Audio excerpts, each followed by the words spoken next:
Hi, everyone. Happy Wednesday and welcome to Conversations with My People.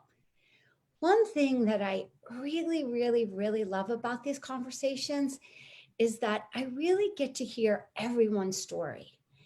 And I really start understanding that there are so many different paths to that path of consciousness, which that's what I'm really passionate about. I even refer to myself as a conscious entrepreneur. But one of the things I know that in order to be a conscious entrepreneur, or you have to first be a conscious person, you know. And what we've all learned from these talks again is that there isn't one way, and that all of our guests have sort of shown us that there's detours, there's twists, there's turns, there's like pivot after pivot till we find that one thing that when we jump out of bed in the morning, we're like really excited. We're excited for our day. We're excited to show up the best version of ourselves. And more importantly, we're so excited to help others.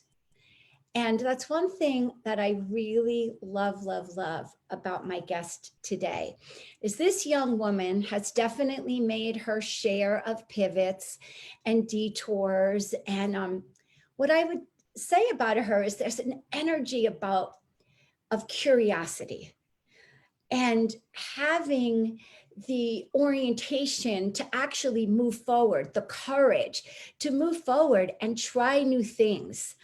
And she's had a really amazing journey. I mean, first of all, she grew up on a farm in a very intellectual family. She was a ballerina, and then she'll share with us how she pivoted out of ballet into track and field. When it was time to go to college, she was able to go as a student athlete on a scholarship or as an academic, and she decided to go on an academic scholarship, and she chose engineering and physics, and she's going to tell you why. And when she told me why, I was like, girl, you are smart. And then she was able to get an amazing job with Gillette, and she worked her way up the corporate ladder there. And then she realized one day that wasn't really getting her jumping out of bed in the morning and feeling so excited and so inspired. And then she went into fitness and wellness, and she became a national champion in the bodybuilding world. And from that, she learned a lot of things about herself. I mean, that's what I love about fitness. And that's why fitness people, I feel like they're always my peeps, because if they're awakened, it's actually the gateway to your mind, to connect to who you really are, the essence of who you are. Movement does that because we know that when neurons in our brain were first created for us, it was for us to move. It was for us to be able to hunt and to run. So movement is such a big part of the connection to the mind. And this woman really has been on a journey to be able to connect all of her past, to really put her in a position where I would say, like, she really knows what she's doing in this fitness industry, and she's passionate about it, and she's getting people amazing results. And I adore her because there is a quality about her that is so grounded and so humble. I mean, really humble. So let's introduce Ingrid S. Clay. Hi, Ingrid. Hi. Thank you for that beautiful introduction. It's true. So before we start, our community is used to just doing some 3 big breaths. So would you join us in just getting ourselves grounded and really able to connect and hear your story? All right, so put your feet on the ground. You guys, we know what we're doing, right? We're going to inhale for 4. And you know I love inhaling love. So let's inhale love. We're going to hold our breath for 5. And then we're going to exhale with a ha, and exhale energy. Okay, so we're going to inhale, hold your breath, smile, exhale, ha, ha. Inhale, hold your breath and smile. Exhale, ha. One more deep, cleansing, love-filled, joy-filled breath. Go. Hold your breath. Exhale, ha.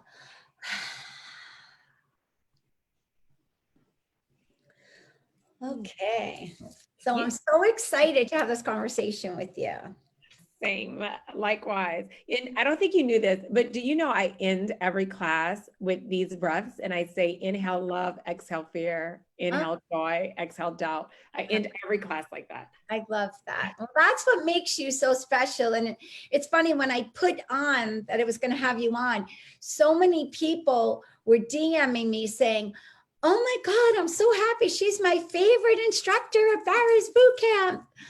So yeah, so it was really great. Already a lot of the people on the community knew you from there. And of course, there were so many things in the introduction to talk about you, because like you've done so much, like, and like, yes, you are at Barry's Bootcamp.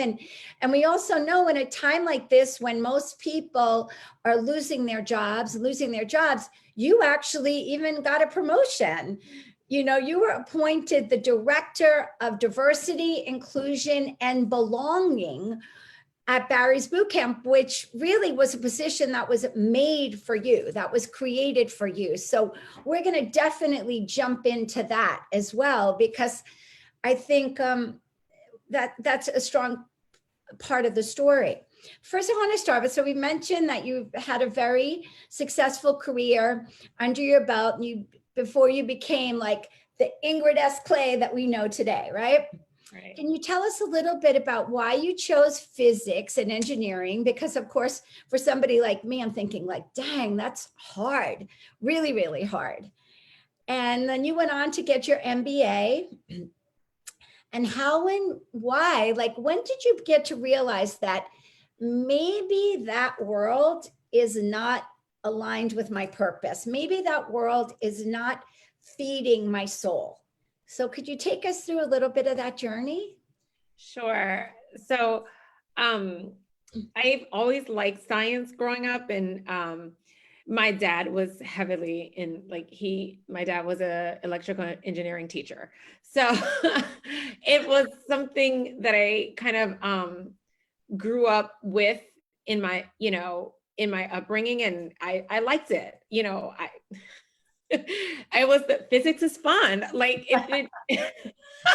and now when I think about energy, that's what physics is. Physics is all about energy, and it's real and it's out there, and you can feel it and you can quantify it with the numbers. So that's kind of my correlation to the energetic world is through physics.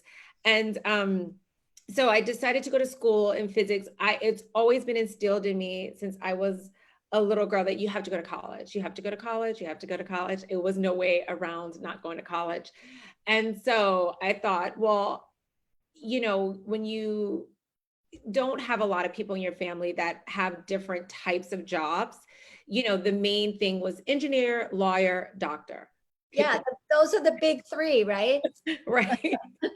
Pick one and do it. The only difference is that most moms or dads were telling their daughter to marry that.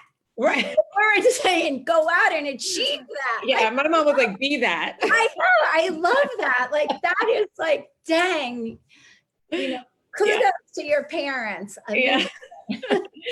So, but yeah, they've never mentioned who to marry that. And so I said, well, I thought engineering, that's like, that comes easy. I can do that one. And so I did. And I got I did a dual degree program. I got my physics degree, and then I went to another university, got my engineering degree, and then I got my first job. And my first job was with Gillette. I had a couple offers, and I decided on Gillette because my offers were either in DC or Minnesota, and it was like, no. It's cold. But then I go to Boston, which is also cold, but more city-like. I think everything happens for a reason. And so I went to Boston. I worked for Gillette. While I was working for Gillette, I got my MBA at an amazing part-time MBA program with Simmons College. At the time, it was all women. So it was an amazing opportunity to be in a room and having your program through the lens of female empowerment. So I learned a lot there. And then from there, I started off as a controls engineer. I got to work with Debbie Noonan in program management. She's amazing mentor as well, and learned a lot, got to travel. And then, as the story goes, you meet someone. And then, you kind of are at a crossroads where you have to make a decision between, your career, his career. I never thought I would find myself in that position, but because there was something happening with me internally, there, I liked the travel, but I didn't feel in my job that I was making a difference in a way. I was delivering female shaving systems, which it makes you feel good when you shave your legs, you go out, but there's no impact. I feel you. I mean, it's nice that women aren't walking around with like braiding our hair, but on our legs, but there was no interaction. There was no feeling of like inspiration for me and from me. I didn't feel like I was, there was something, I felt just stuck in a way, like a little stagnant. And so when the opportunity came, I was like, I'll take it, see what happens. It was my first time not having a job in my life. My mom, my grandparents, always, you need to do something. Well, what are you doing this summer? I'm like, I don't know. You need to get a job. So there was always a sense of like, you have to be doing something. And that was the first time I was not doing something. And a lot of times I have the conversation that I think I had my midlife crisis at 26 because I had no idea, or like, I had no idea like what was next, or, it was just like one of those things where you stuck at a job and you're doing well, but it's not feeling you. Right. And in the middle of this, job, I was getting to meet my biggest, and weight wise, there wasn't as much movement as you talked about. There was a lot of sitting at the desk. And, when you're in a relationship too, especially if it's a new relationship, there's a lot of eating involved. And there was a lot of weight gain where I felt uncomfortable. And I remember once we made the move to North Carolina, trying on jeans, and I've always wore like, the 26 size jeans. And I was like, oh, I'll get a 26. And I couldn't even get those up my thigh. And then I was like, well, let me try the, 27, I guess. And then from the 27, I went to 28. And then the next thing, I was in a 31. And for me, it wasn't my healthiest. And I had like a moment in the dressing room where just bawling, and so I decided to do something. And I decided to basically work on the outside initially. And I did research. I went back to my science roots. And I did a lot of research. I did research on macronutrients. We call them macros now. There's like such a buzzword. And in conjunction with the research I did, and at the time I had found this like Cosmo diet. It was called a diet. I don't use that word, but I was like, well, maybe I can kind Every girl's Bible. Yeah. But it's okay. It's good. It was a start. Especially that you're able to integrate it, take it, and whatever moment, get an inspiration from it, and then go deeper with it. So I love that story. Right. And that's essentially what happened. I was able to write the computer program to figure out my macros. I went back to my real nerd roots, and I did it. And, put my ex-husband on it at the same time. And because I'm doing all the cooking. So, and I did it before we got married, I dropped the weight. And everyone thought, oh my God, you look so good. For me, I liked an athletic build, and that might come from my mom. She always had muscular legs and arms, and I liked that look. I felt healthier in that look, but I had just gotten skinny. So I had to go back to the research drawing board and studied a lot about muscles and how to maintain muscle mass while burning fat. And that was my shift. And I started incorporating weightlifting. Unbeknownst to me at the time, I was doing fasted cardio. It was swimming first thing in the morning. And that became my routine, and my body started changing a little bit there. And then once we relocated to California, the transition took, it was even a greater transition, and greater transition in, I guess, the lowest time. So in moving here, I was trying to build a new career for myself.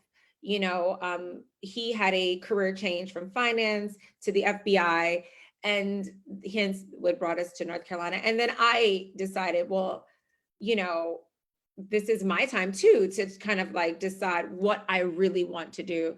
I knew that I wanted to help people. And that's all I knew.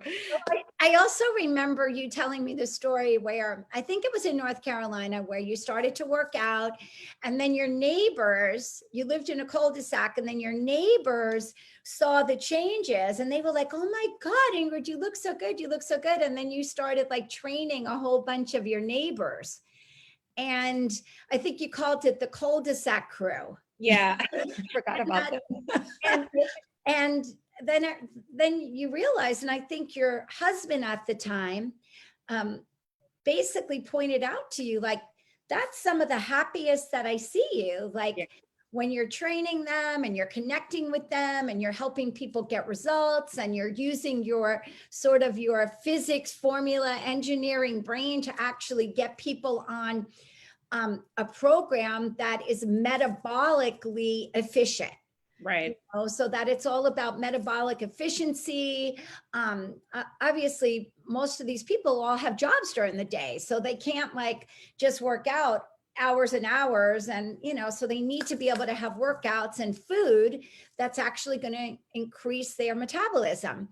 So I love that story. And as he was taking his sort of pivot from finance into his passion, it was a great time for you to be able to say, hey, I'm next to focus on me and connect to what that is inside of me. FBI is this for you. What is that? And I think it was amazing that he was able to say to you, hey girl, that's where I see you alive. And so just your best version of yourself. You're just there, you're on point, you're so into this. And so you sort of were doing it a little bit more as a side job, kick, whatever. Right. And initially I wasn't charging. I was just doing it to help, right. The cul-de-sac.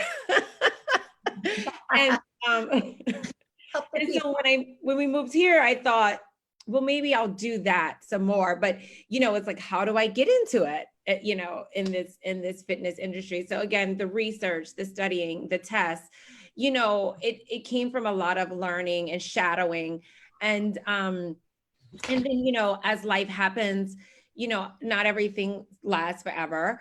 And so, I was in the middle, I found myself in the middle of a divorce, and that,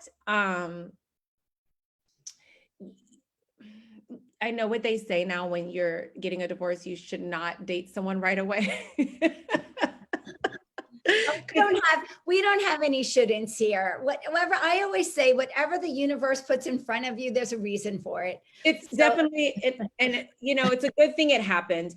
And you know, it was in my lowest point. I got involved in a relationship, an abusive relationship, and as a person, where people are like, "You're so strong. I can't believe," it was a lot of shame in it, because I do come across very, strong, but I do feel when your energy is here, this is who you're going to attract. Absolutely. So that's why you have to, increase your vibration so you can attract here.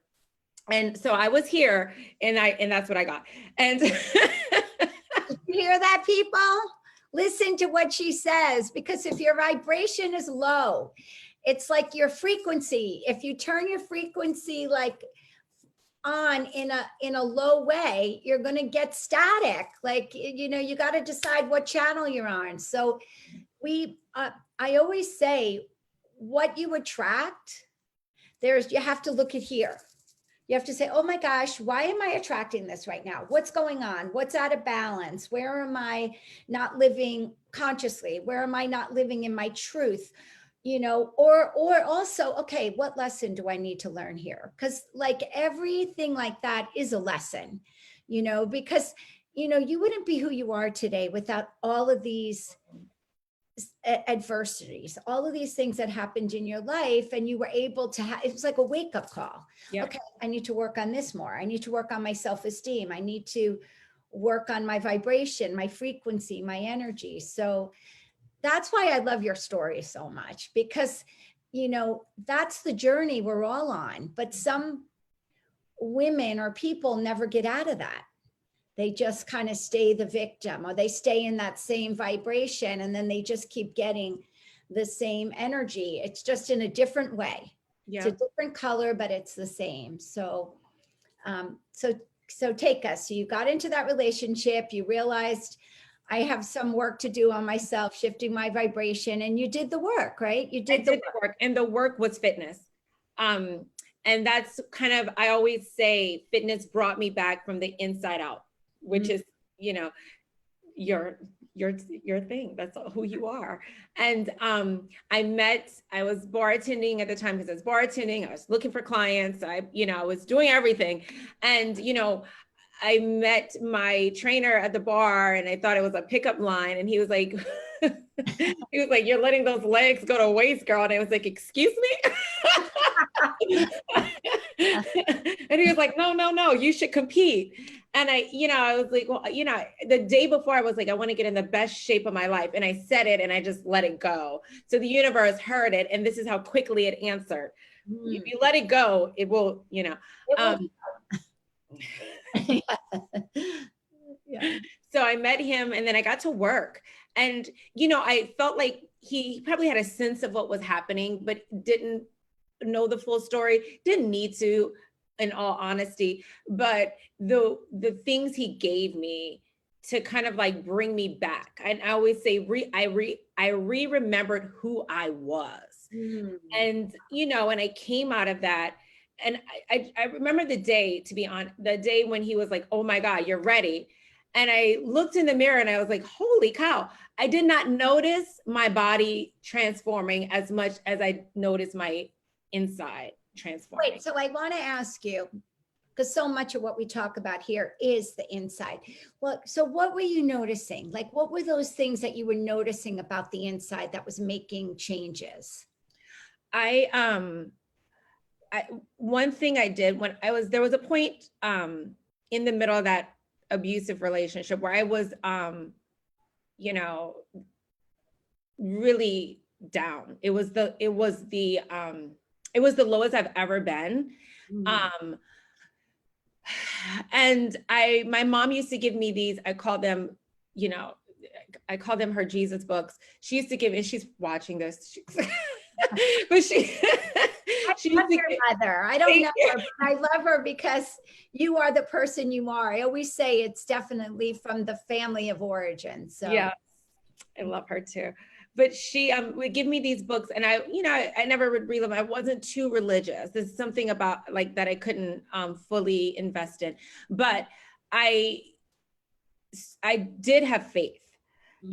At that point I did not, but I saw the books that she gave me and I thought, oh my, let me just read. Something just said, read it.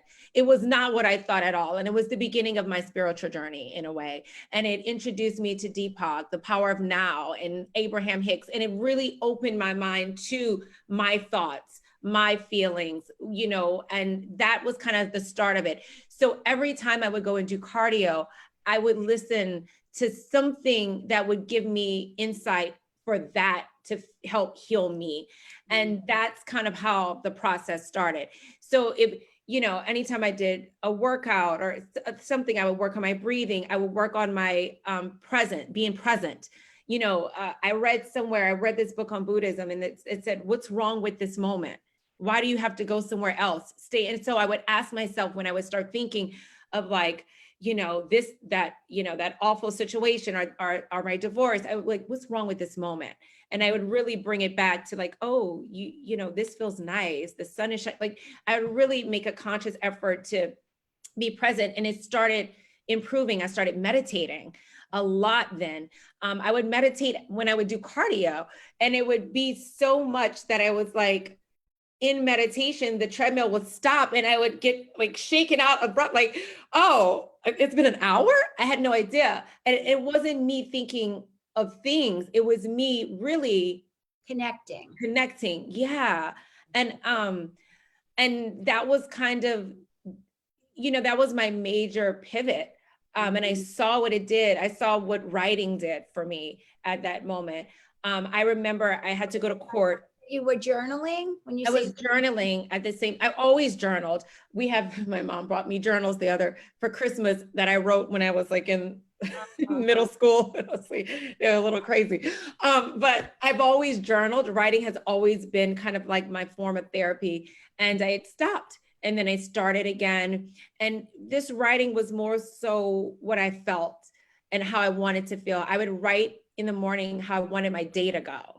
Like, I want people to be nice to me today. I want to do something. I want to make someone feel good today. Like things like that I would write. And before I had to go to court, I remember writing, I want this to be peaceful. I want this to feel good. And it did. And yeah, and sometimes even if you just visualize it, like you say, and then you just visualize yourself walking in the courtroom, smiling, dealing, and you see you and whoever the other person is, both walking out, feeling calm and focused or relaxed. And it's like, you sort of, because that's really what you do is like, you sort of be that energy of that. Yeah. Like when you're vibrating of that energy of like, I want calmness and collaboration and cooperation and just that love and kindness. When you're vibrating at that vibration, then everything just starts to come in that same vibration. So I love that you were doing all of that, because that's really where the work is. Yeah. And it's an ongoing work. It never stops. So that's when I say fitness brought me back, it was from that space. And when I looked in the mirror and I was like, oh my God, like this happened. It was one of those things where the goals I wanted were from here, and I can see them here. And I was healing, and I could feel the fear coming out of it. I can feel, the bitterness coming, like I just was letting it go. And also, I remember when I was on that journey, I just remember that moment when I started getting clarity in my life, that how I was always proving my worth, because I was that A personality. I had to be a great student. I had to be a cheerleader. I had to be a dancer. I had to be, like I had to be the best, you know, and that is very stressful to keep that going. You're always proving your worth. You know, it was just, and at one moment, I just got that moment when I realized, like, wait a minute, that is tiring. Exhausting. Like, that is exhausting. No wonder I'm just so, like, I just have to, like, I'm okay. I don't have to be the best. I don't have to be the best dancer. Like, I'm just okay being like average at certain things. Like, why do I have to do that? And I really saw where there was actually a little bit of areas that I didn't have good self-esteem. So instead of connecting to some of those areas that I didn't feel so good about myself, because, you know, they say that a lot with entrepreneurs, people who are overachievers and people who are, you know, always have to be the best and overachievers and high goals. A lot of times they have that because of something missing inside, an emotional hole that's missing inside. That's how you build that hole, by being an overachiever and setting such a high bar. And it's like, well, I have a high bar for myself. And now when people say that, I'm usually like, oh, there's that high bar is usually something that's missing inside of you, you know. So when you do the work and you get down to that place where it's like, oh, I got that. Like, you know, when you get that, it really is Pandora's box that opens up, and it just allows you to be like, oh, I see that. And it's like, it's as if you can just breathe.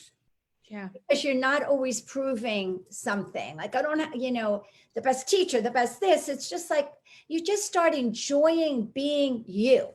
Right. Like, there's just a joy in being your authentic self and not having to be the best at everything. You know, it's like then you can actually collaborate with others and allow them to be the genius. Oh my God, you're so good at that. Like, not instead in the past, you might have like competed with them, you know, and there's an energy and a vibration in that isn't necessarily so full of light.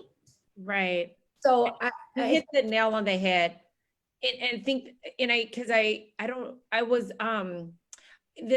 a friend of mine. He does like Reiki kind of like on you. And I went to him and I was like devastated. And he was like, why are you really hurt by the divorce? And it was that, because I failed. yeah. And if you look at the ego was how could I fail at this? I've won, I've done this, I've done that, and then I fail at being a wife. That is like unheard of for me. I could not accept the failure of it.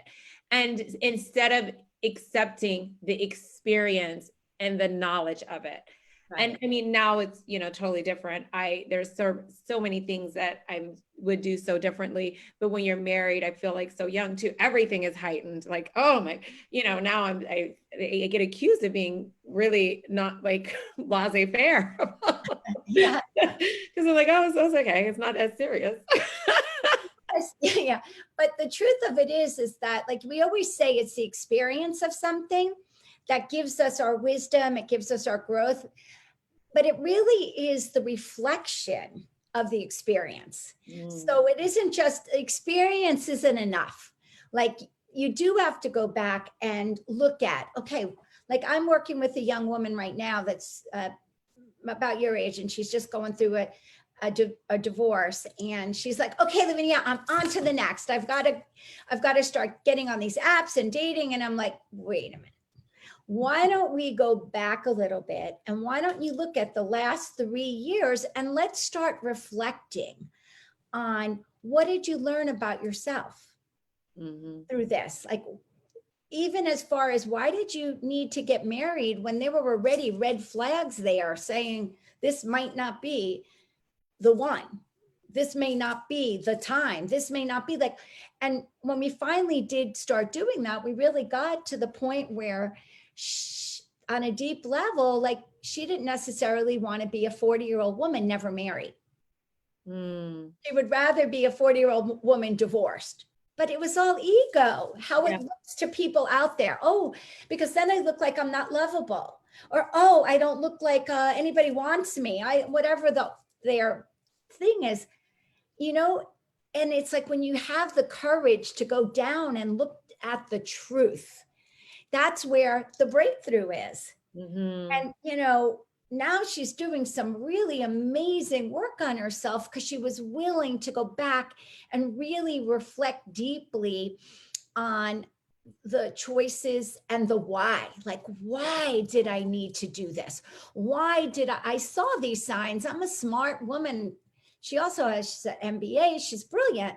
But why did that? I had to have that to feel complete to the world. To the world. And the that, and that was the thing. It was, okay, well, this is what people say the next step is. So Mhm. I should do the next step. Right. You know, it was in that reflection, it was I took 2 years before I decided to start dating, because I was like really discovering a lot. And I was like, there's no way I can ever have a healthy relationship if I bring this over. Right.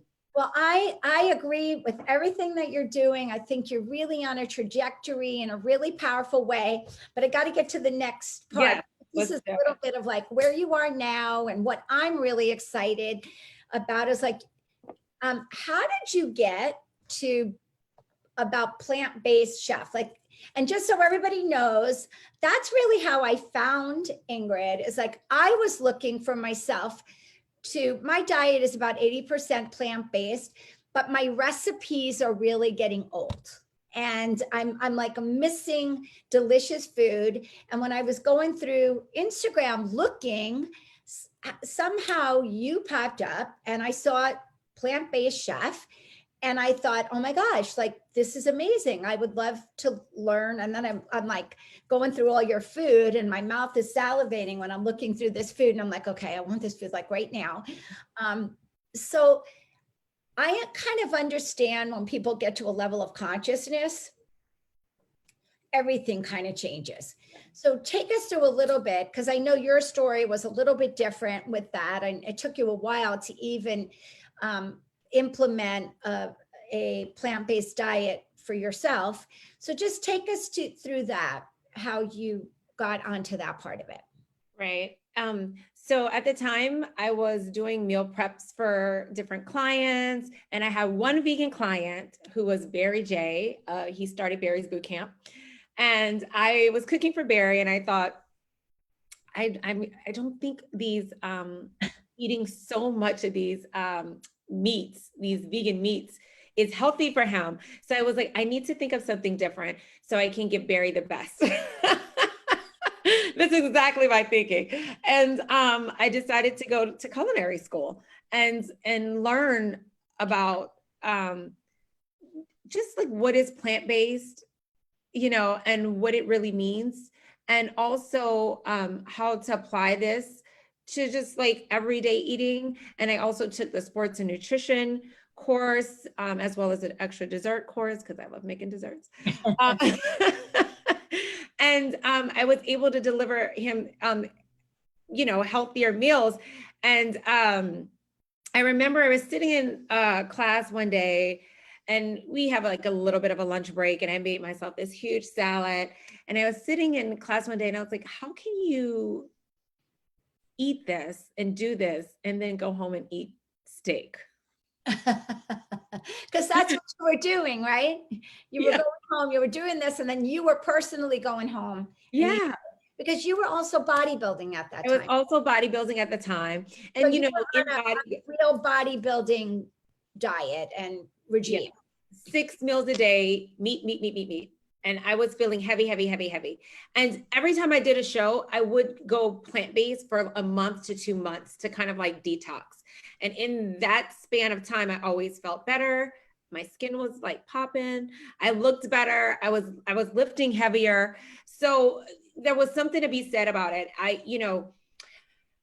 I wanted to make that switch. And so I slowly started working on making that switch, because again, I had to go back to the research, go back to the science, and figure out how to maintain my muscle mass and my, you know, my body composition while going plant-based. And then of course, you know, bodybuilding is a very old school sport. You know, bringing up plant-based and vegan with my trainer was like, I might as well have been talking to like just the wall, because he's like, nope, no. Yeah. So I did it myself. I did it on my own. And then I did a show. And then I was like, yep, I did that plant-based, just so you know. So you didn't even tell him, right? No, Yeah. no, it's better not to have the conversation and then, you know, show the results. Yeah. But it initially was all because I wanted to just do something better for Barry. And I realized this is better for me. And this is better for so many other people. And I wanted to share something for our viewers, because this Yeah. is really always about the viewers connecting, is like, listen to what Ingrid was saying. Because I always say the best way to, if you haven't really found your lane, because I talk a lot about finding your lane, is 9 times out of 10, if you're putting your attention onto somebody else to do good, to do something for someone else, very often there is a little pearl there. There is something there. So very often when you start giving or serving or just putting that attention onto someone else, something that you know that they want, that they need, and it's good for them, there's something there. So you did that. Like, you came from a very selfless place. You got into learning and growing, and which I also love about you is because there's a curiosity and there's an openness to say, oh, I'm going to learn this. And you don't mind putting the time in. I mean, I really, really admire that, because that gives people so many more options. Like, what makes you amazing and such a, like, you're a triple threat. If you were an actress, it would be like, girl is a triple threat. She could dance, she could sing, she can act, and she's beautiful. So you're more than a triple threat. So that's how you are in fitness. Like, you know, are really that, because you have the food, you understand the formula.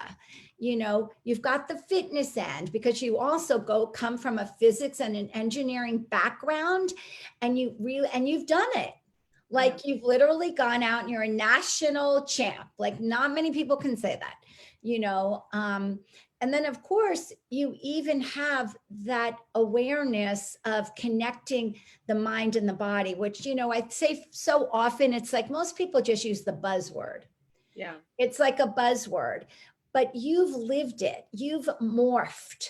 You've really done the morphing out of that to understand that you can't just, you know, I always say you can be incredibly fit and incredibly unhealthy. And I was that at 28 years old. I was that fit person. And I jumped out of bed one day and landed flat on my face with my little 6-pack belly. That was so amazing. And my little, you know, 14% body fat, little body that could run around naked I always say, man, I have a body, I could run around naked. But I ended up flat on my face. And those 2 years of my journey realized that, wow, I never thought that you could be fit and unhealthy. And then I realized in order to be healthy, you have to be spiritually healthy, mentally healthy, emotionally healthy, and physically healthy. And you really have those threads. Like, you have that. I would call you a conscious fitness wellness expert, you know, and those are my people. You know. Okay, so you're doing this, you're winning, you're learning, you're growing, you're adding more legs to what you do. I'm sure at that point you're getting a lot more clients, because as soon as people see that you're winning all of these awards, now it's like, I want her body. Okay, and it's like, it's sort of like, all right, Ingrid, you just tell me what to drink, what to eat, and what to do. Right. And I'm gonna have that. You know that scene, like Meg Ryan in that movie, when she's like, the girl is like, and she's like, I'll have what she's having. Yes. So I'm sure there was a lot of that. There was a lot of that. There was a lot of like, I'm gonna have what she's having, because dang, her body is amazing and her skin is glowing and she's vibrating in a high vibration and whatever. So then you start teaching at Barry's, right? Yeah, teaching at Barry's, training clients. And you know, the clients that I meet at Barry's, a lot of them have become my personal friends. A I'm lot sure of them the have. love fest there. It is. Everybody is running off endorphins. Everyone's happy. But and then a lot of my clients have come, from there, and it's one of those communities where I feel like I got to flex what I wanted to inspire and be inspired. I am constantly inspired by them, and I'd like to feel that I give as much as I get.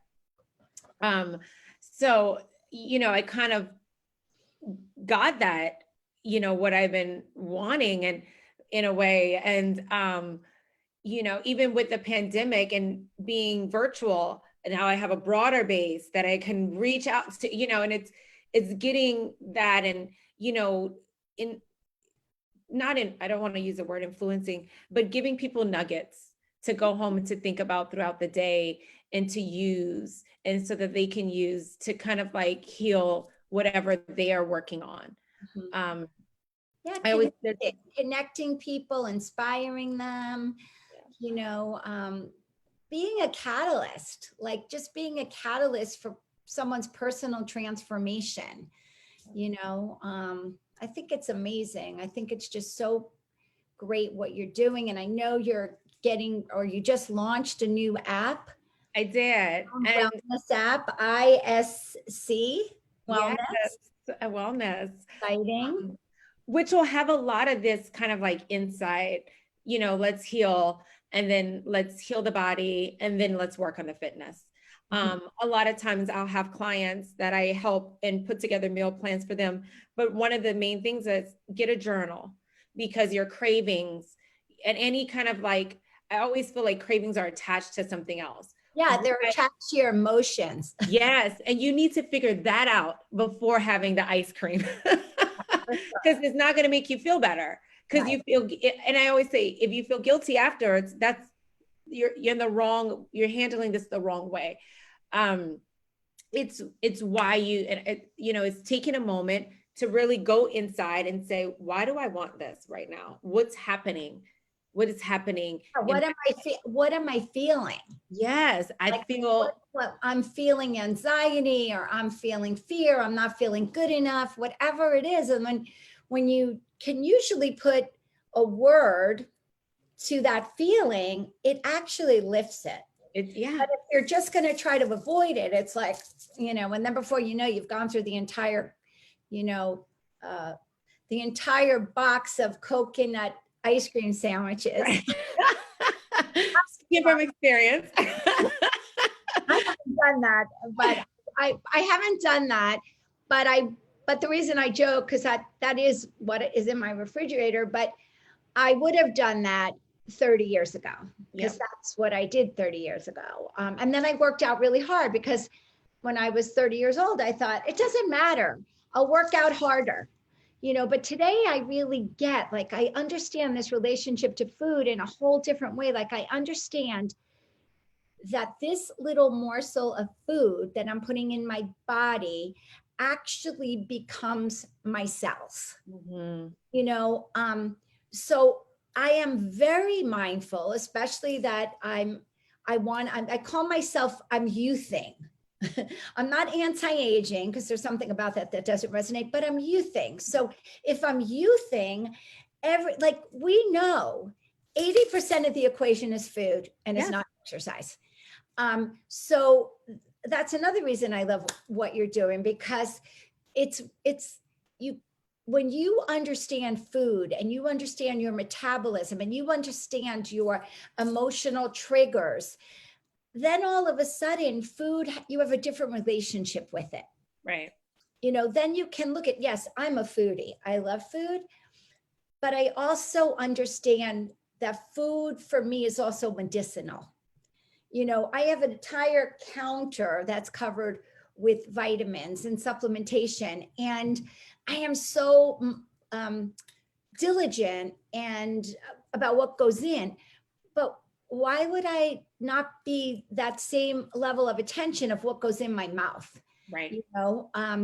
because I understand that it is going to become your cells. It does. I look at this all the time with some of these young people, and they're working out really hard. They're going to Barry's, or they're going to Equinox, or they're going to Soul Cycle, and they're taking 2 classes, and they're going. And I'm like, oh my God, Lavinia, I was able to do Rumble, Barry's, and Soul Cycle in one day. And I'm supposed to like give them a thumbs up. And I'm just like, what? And when I see them, it's like, I look at them and I'm thinking like their hair is thin, their bodies, just their skin, they have like this skin rosacea on their skin. It's like, people, your food is your nutrients. Like you really have to learn how to use food in that way, because it really is medicine. It really is medicine. It keeps us healthy. It keeps our bodies going.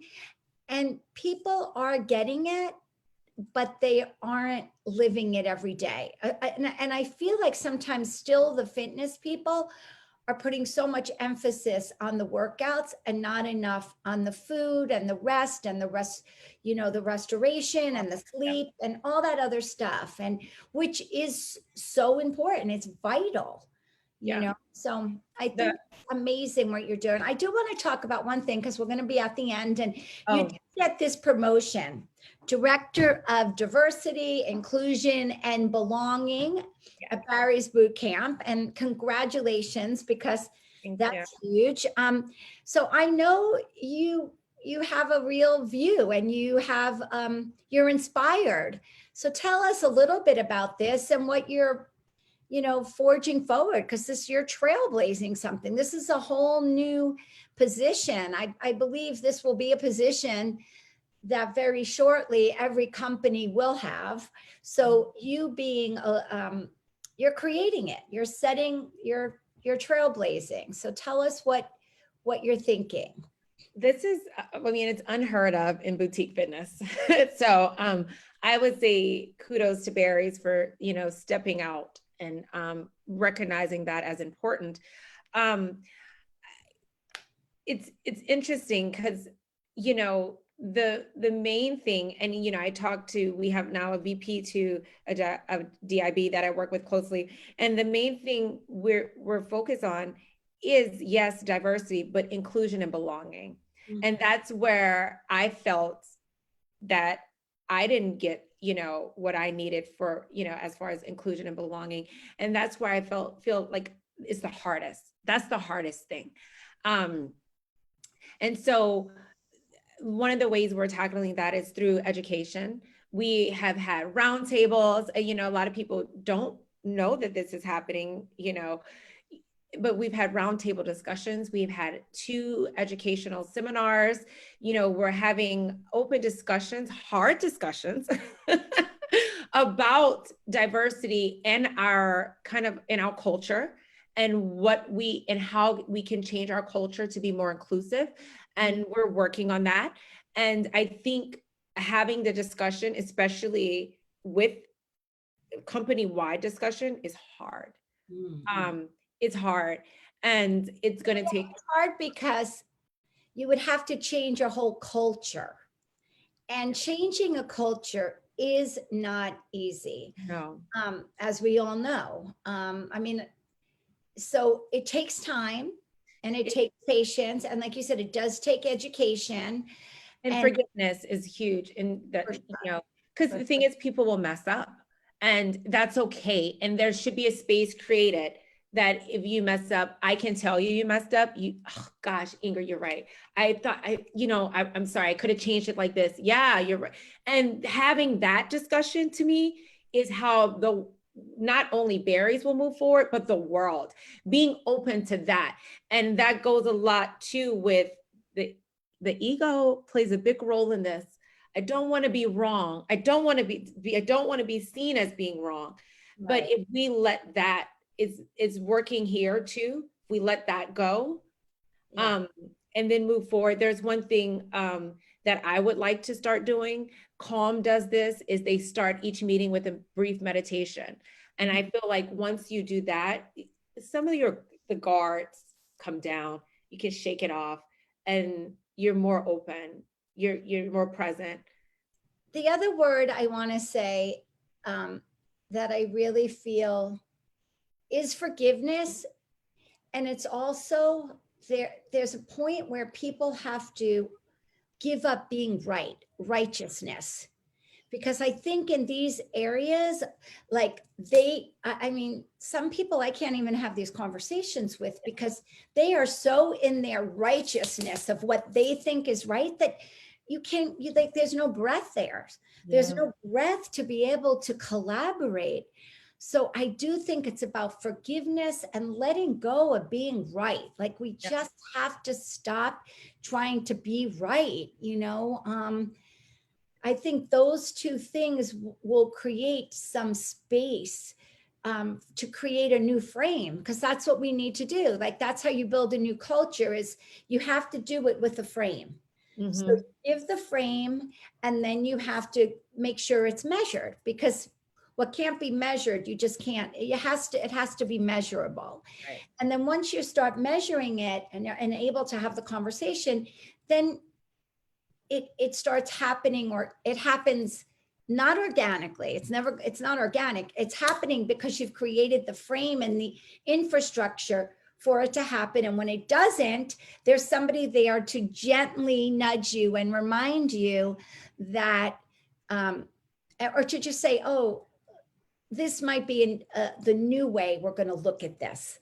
Right. We don't shame the people for doing it. We don't berate them. We don't like, see, you just can't get it. It's a gentle reminder that this is the shift that we're making. Right. And I you know, and of course for me, because I came from the fitness background, I do believe that the fitness area is the perfect place to start this, because it's about movement. It's about movement, and wherever there's movement, you're moving forward. So you're even moving forward in creating new cultures. Yeah. So I mean, kudos to Barry. I think it was definitely divine universe that they were able to get you, because I think you're really very special, and special because you've got the it. Like there's no doubt in my mind that you have that it thing, Ingrid, and you work hard. Like you're still disciplined, and you work hard, and you're humble, and you're it's not like, I got the it thing. You know, you're not a diva. Like there's nothing diva about you, you know? And I'm sure if I'll see you in a classroom, and I would love to take that classroom, I'm sure you've got that diva. I mean, and I love that, because that's part of the it, but that's a classroom, and that's like you entertaining. And then when you walk out, that's like a costume that you take off. Right. It's like, you know the difference. And a lot of these fitness people don't know the difference. You know, they keep that costume going. And the fact that you have implemented and integrated all of your education and all of your training and all of it, and just you use it all. And I admire that for you. I'm excited, really excited to see where you're going to go. I'm personally going to do your ISC, some of those classes and that, and be really fun to get some people on our community all doing it. And again, I could keep going, but I'm sure I'm going to start getting texts. You're done. Anyway, is there anything else you want to share that we didn't get in? Well, I just want to say thank you to you. I think you're light. You're so beautiful. And thank you so much for just having me and, you know, elevating my voice with you here today. It's been an amazing conversation, and like so many nuggets I've gotten from you in our, you know, in our other conversation and here today. And I just want to say I appreciate you so much, and thank you. All right, everyone. We'll see everybody next week. I am so excited. I have a dear friend on, Martha McCulley, who's been with me on this journey of wellness for many, many years. She's a writer. She's just a force. All right. Again, thank you, Ingrid. Bye, everyone. Bye.